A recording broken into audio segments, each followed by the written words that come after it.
ಆಸೆಯನ್ನು ತಿರಸ್ಕರಿಸಿದ ರಾಮನ ಇವನೇ ಕೊಲೆ ಮಾಡಿದಾರಂತ ನಾನೇ ಜೈಲಿಗೆ ಕಳಿಸಿದ ನಾನು ಅವನೇನು ಮಾಡೇ ಇಲ್ಲ ಅಂತ ಮತ್ತೆ ಜಾಮೀನು ಮೇಲೆ ನಾನೇ ಹೊರಗಡೆ ಕರ್ಕೊಂಡು ಬಂದೆ. ಇಷ್ಟೆಲ್ಲ ಮಾಡಿದ್ದು ಯಾರಿಗೋಸ್ಕರ, ಯಾವುದಕ್ಕೋಸ್ಕರ ಅಂತ ಯಾರಿಗೂ ಗೊತ್ತಾಗಿಲ್ಲ. ಆದ್ರೆ ನನಗೆ ಮಾತ್ರ ಗೊತ್ತು, ಅವರು ನನ್ನ ಆಸೆಯನ್ನು ಈಡೇರಿಸ್ತಾ ಹೋದರೆ ಮತ್ತು ಜೈಲಿನಲ್ಲಿ ಕೊಳೆಯೋ ಪರಿಸ್ಥಿತಿನ ನಾನು ಅವನು ತರದೇ ಇರೋದಿಲ್ಲ. ರಾಮು, ಈಗಲಾದರೂ ನಿನಗೆ ಈ ಹೆಣ್ಣಿನ ಮನಸ್ಸು ಏನು ಅಂತ ಅರ್ಥವಾಗಿರ್ಬೇಕಲ್ವ? ಈ ಹೆಣ್ಣು ಮನಸ್ಸು ಮಾಡಿದರೆ ಏನು ಬೇಕಾದರೂ ಮಾಡಬಲ್ಲಳು ಅನ್ನೋದು ನಿನಗಿನ್ನೂ ಅರ್ಥವಾಗಿಲ್ಲ ಅಂದರೆ ಇದು ಯಾವ ಮೂರ್ಖತನದ ಪರಮಾವಧಿಯೂ ನಾನಂತೂ ಕಾಣೆ. ಬಾರಾಮ್, ಈಗಲೂ ಕಾಲ ಮಿಂಚಿಲ್ಲ. ಈಗಲೂ ನೀನು ನನಗೋಸ್ಕರ ಒಲಿದು ಬಂದರೆ ನನ್ನ ಸಹಸ್ರ ಆಸ್ತಿ, ಅಂತಸ್ತು, ಐಶ್ವರ್ಯವೆಲ್ಲವೂ ನಿನ್ನ ಪದತಲಕ್ಕೆ ಸೀಮಿತವಾಗಿತ್ತು. ನಾನು ನಿನ್ನವಳಾಗ್ತೀನಿ. ಬಾರಾಮು,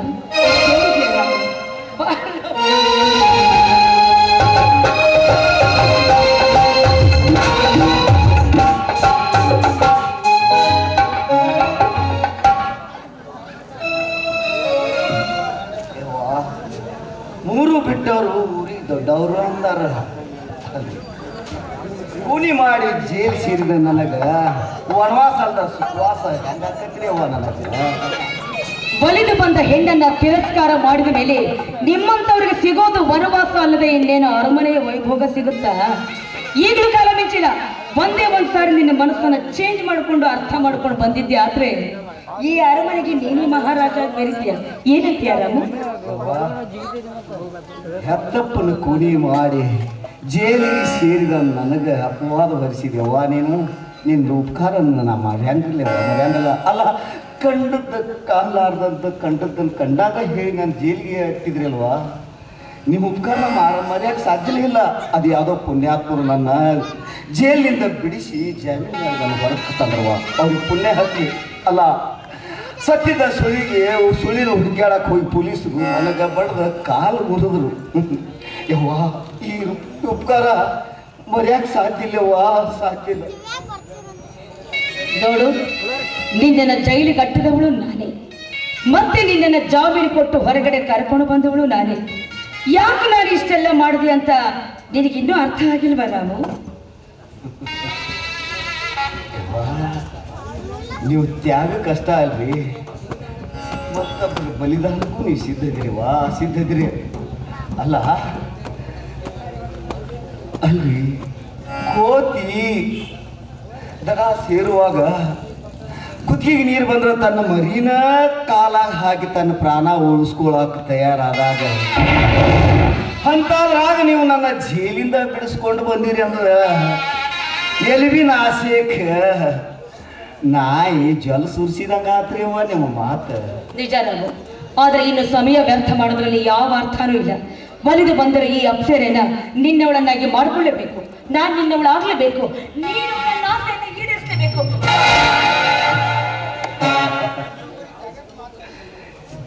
ಅವ್ವಾ, ಗೊಡ್ಡೆ ಮೀನು ಕರೆದ ಗಿನ್ನ ಕೇಳ ಕೊಟ್ಟಿದ್ರೆ ಈ ಜನ್ಮದಾಗ ಸಾಧ್ಯ ಇಲ್ಲವ್ವ, ಸಾಧ್ಯ ಇಲ್ಲ. ಇದನ್ನ ತೆಗೆದು ಬಿಡಿವ ನಿನ್ನ ಈ ಜನ್ಮದಲ್ಲಿ ಸಾಧ್ಯವಿಲ್ಲದೆ ಇರೋದು ಈ ಕ್ಷಣದಿಂದ ಸಾಧ್ಯವಾಗಲೇಬೇಕು. ಅರ್ಥಾತ್ ನೀನು ನನ್ನವನಾಗಲೇಬೇಕು.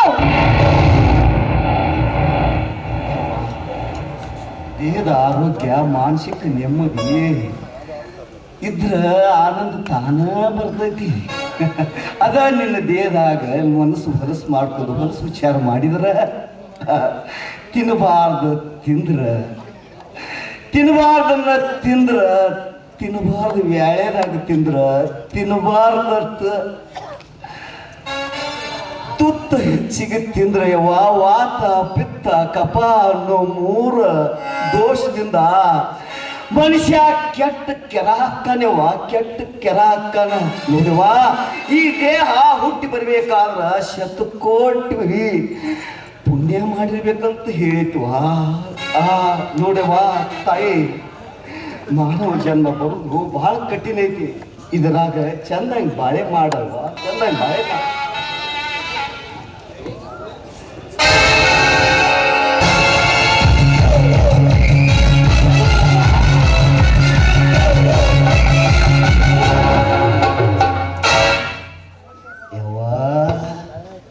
ಚಿತ್ತಿ ಮಳಿ ಚಾಲು ಆಗೈತ್ರಿ.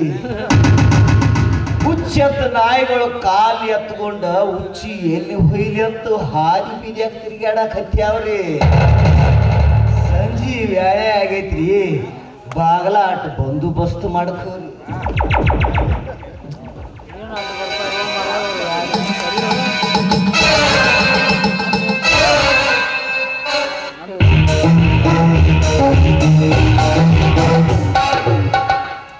ನೋಡಿದ್ಯಾ ಗೋದಾವರಿ, ಕೊನೆಯ ಅಪವಾದವನ್ನು ತಲೆಗೆ ಕಟ್ಟಿ ಕಂಪ್ಲೇಂಟ್ ಕೊಟ್ಟು ಜೈಲಿಗೆ ಹಾಕಿ ಕಾಲು ಮುರಿಸಿದ್ರು.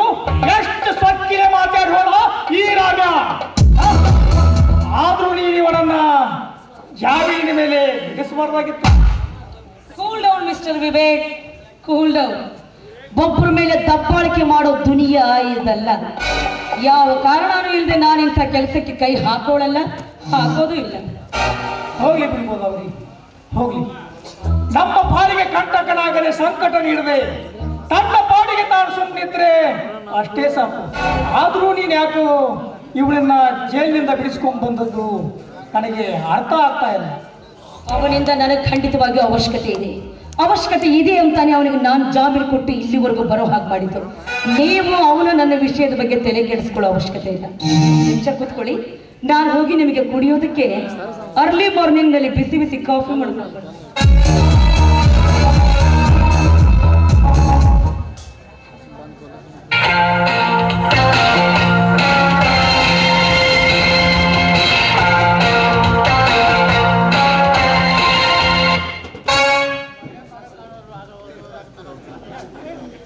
Sir last ಮುಗಿದ್ದು.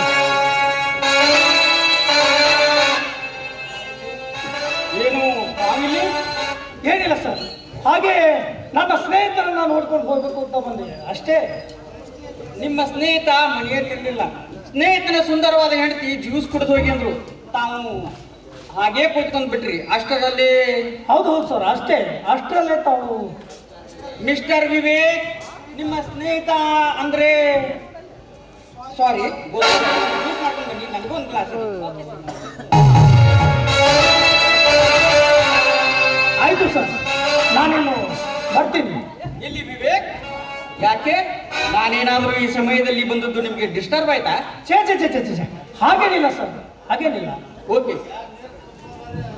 ಹಾ ಮಿಸ್ಟರ್ ವಿವೇಕ್, ನಿಮ್ಮ ಸ್ನೇಹಿತ ಅಂದ್ರೆ ಈ ಮನೆ ಯಜಮಾನ ಅಂದ್ರೆ ಗೋದಾವರಿ ಅವರ ಗಂಡ ಮನೆಯಲ್ಲಿಲ್ಲವೇನು, ಊರಲ್ಲೇ ಇಲ್ಲವೆಂಬುದು ನಿಮಗೆ ಮೊದಲೇ ಗೊತ್ತಿದೆ. ಗೊತ್ತಿತ್ತು. ಹಾ, ಇಲ್ಲ, ಊರಲ್ಲಿ ಇರಬಹುದೇನೋ ಅಂತ ನಾನು ಅವರ ಭೇಟಿಗೆ ಬಂದೆ ಅಷ್ಟೇ. ಅಷ್ಟರಲ್ಲೇ ತಾವು ಬಂದ. ಅಷ್ಟರಲ್ಲಿ ಮಿಸ್ಟರ್ ವಿವೇಕ್, ನೀವು ಮಾತಿಗೊಮ್ಮೆ ನೀವು ಆಡೋ ಈ ಅಷ್ಟರಲ್ಲೇ ಎಂಬ ಶಬ್ದದಲ್ಲಿ ಯಾವುದೋ ರಹಸ್ಯ, ಕುತೂಹಲ, ಹೆದರಿಕೆ, ಅಪರಾಧಿ ಮನೋಭಾವನೆ ತುಂಬಿದೆ ಅಂತ ನನ್ನ ಅಭಿಪ್ರಾಯ.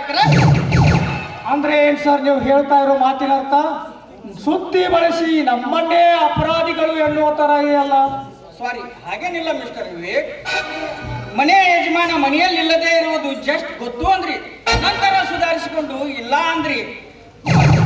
ನಿಮ್ಮ ಸ್ನೇಹಿತ ಮನೆಯಲ್ಲಿಲ್ಲದಿರುವಾಗ ಬಂದು ಸ್ನೇಹಿತನ ಹೆಂಡತಿ ಕಡೆಯಿಂದ ಜ್ಯೂಸ್ ಕುಡಿದು ಹೋಗುವಷ್ಟರ ಮಟ್ಟಿಗೆ ನಿಮ್ಮ ಸ್ನೇಹ ಸಂಬಂಧ ಈ ಮನೆಯಲ್ಲಿ ಬೆಳೆದಿದೆ ಅಂದರೆ ನನಗೆ ತುಂಬಾ ಸಂತೋಷ.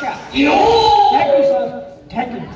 ಅದು ನಾನು ಸ್ನೇಹಕ್ಕೆ ಕೊಡುವ ಬೆಲೆ ವಿಶ್ವಾಸ ಅಷ್ಟೇ.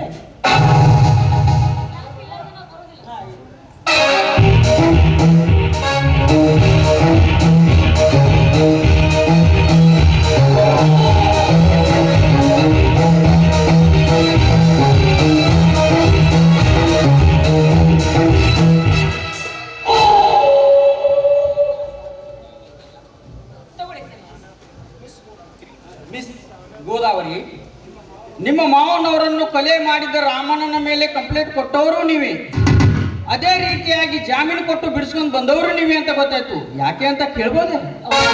ನಂಬಿಕೆ ಸರ್. ಅವರು ಚಿಕ್ಕವನಿದ್ದಾಗಿಂತಲೂ ನಮ್ಮ ಮನೆಯಲ್ಲಿ ಕೂಲಿ ಆಳಾಗಿ ದುಡಿತಾ ಇದ್ದಾನೆ. ಮೇಲಾಗಿ ನನ್ನ ಮಾವನಿಗೆ ಅವನನ್ನು ಕಂಡ್ರೆ ಎಲ್ಲಿಲ್ಲದ ಪ್ರೀತಿ, ಅಷ್ಟೊಂದು ಆತ್ಮವಿಶ್ವಾಸ, ಪ್ರೀತಿ, ಗೌರವವನ್ನ ನನ್ನ ಮಾವ ಅವನ ಮೇಲೆ ಇಟ್ಕೊಂಡಿದ್ರು. ಆದ ಕಾರಣಕ್ಕೆ ನಾನು ಅವರನ್ನು ಜಾಮೀನು ಕೊಟ್ಟು ಹೊರಗಡೆ ಕರ್ಕೊಂಡು ಬಂದೆ. ಆದರೂ ಸರ್, ರಾಮು ಯಾಕೆ ನನ್ನ ಮಾವನ ಕೊಲೆ ಮಾಡಿದ್ರು ನನಗದೇ ಗೊತ್ತಾಗ್ತಾ ಇಲ್ಲ ಸರ್. ಹಾ, ನಮ್ಮ ಕಸ್ಟಡಿಯಲ್ಲಿರುವಾಗ ನಾನು ಸತ್ಯವನ್ನು ಬಾಯಿ ಬಿಡಿಸೋದಕ್ಕೆ ತುಂಬಾ ಪ್ರಯತ್ನ ಪಟ್ಟೆ. ಆದ್ರೆ ಯಾವ ಹೊಡೆತಕ್ಕೂ ಜಗ್ಗದೆ ಬಗ್ಗದೆ ಕೊನೆಗೆ ಕಾಲು ಮುರಿದ್ರು ಸತ್ಯ ಏನು ಅಂತ ಗೊತ್ತಾಗ್ಲೇ ಇಲ್ಲ. ಎಷ್ಟು ದಿನ ಅಂತ ಕೋರ್ಟ್ ಸ್ಟೇಷನ್ ಅಲ್ಲಿ ಇಟ್ಕೊಂಡು ಕುಂದೋಡ್ದು ಕೋರ್ಟಿಗೆ ಕಳಿಸಿ ನಾನು ಕೈ ತೊಳ್ಕೊಂಡ್ಬಿಟ್ಟೆ. ಹೌದಾ ಸರ್? ಮತ್ತೆ ಮುಂದೆ ಏನಾಗುತ್ತೆ ಸರ್? ಅದೇ ಪೋಸ್ಟ್ ಮಾರ್ಟಮ್ ವರದಿ ಬರಬೇಕು, ಅದರ ಆಧಾರದ ಮೇಲೆ ಕೇಸ್ ಏನಂತ ಗೊತ್ತಾಗುತ್ತೆ. ಸರ್, ಏನಾದರೂ ಆಗಿರಲಿ, ತಪ್ಪು ಮಾಡಿದವ್ರಿಗೆ ಮಾತ್ರ ಶಿಕ್ಷೆ ಆಗ್ಲೇಬೇಕು. ಆಗುತ್ತೆ ಬಿಡಿ ಮೇಡಮ್. ಮುಂದಿನ ವಾರದಲ್ಲಿ ಈ ಕೋರ್ಟಲ್ಲಿ ಈ ಕೇಸಿನ ಬಗ್ಗೆ ವಿಚಾರಣೆ ಪ್ರಾರಂಭವಾಗುತ್ತದೆ. ಅಲ್ಲಿ ಅಪರಾಧಿನೋ ಅಥವಾ ನಿರಪರಾಧಿನೋ ಎಂದು ಗೊತ್ತಾಗುತ್ತದೆ. ಹಾಗಾದ್ರೆ ನಿಮ್ಮ ಯಜಮಾನರು ಅವರು ಊರಿಗೆ ಹೋಗಿದ್ದಾರೆ. ಊರಿಂದ ಬರೋದಕ್ಕೆ ಇನ್ನೂ ಒಂದು ವಾರನಾದರೂ ಆಗ್ಬೋದು. ಹಾಗಾದ್ರೆ ನಾನು ಇನ್ನು ಬರ್ರಿ. ಸರ್, ಆಗಾಗ ನಮ್ಮ ಮನೆಗೆ ಬಂದು ಹೋಗ್ತಾ ಇರಿ. ಅವಕಾಶ ಸಿಗಬೇಕಲ್ಲ ಮಿಸ್. ಅವಕಾಶ ಮಾಡ್ಕೊಂಡಾದ್ರೂ ನಮ್ಮ ಮನೆಗೆ ಬಂದಿರಬೇಕು ಸರ್. ಸರಿ ಆಯ್ತು, ನಾ ಇನ್ನು ಬರ್ತೀನಿ. ಬರ್ಲಾ ಮಿಸ್ಟರ್? ಆಯ್ತು ಸರ್, ನಾನು ನಿಮ್ಗೆ ಏನ್ ಮಾಡ್ತಾರ, ಆರಾಮಾಗಿ ಬಿಡಿ.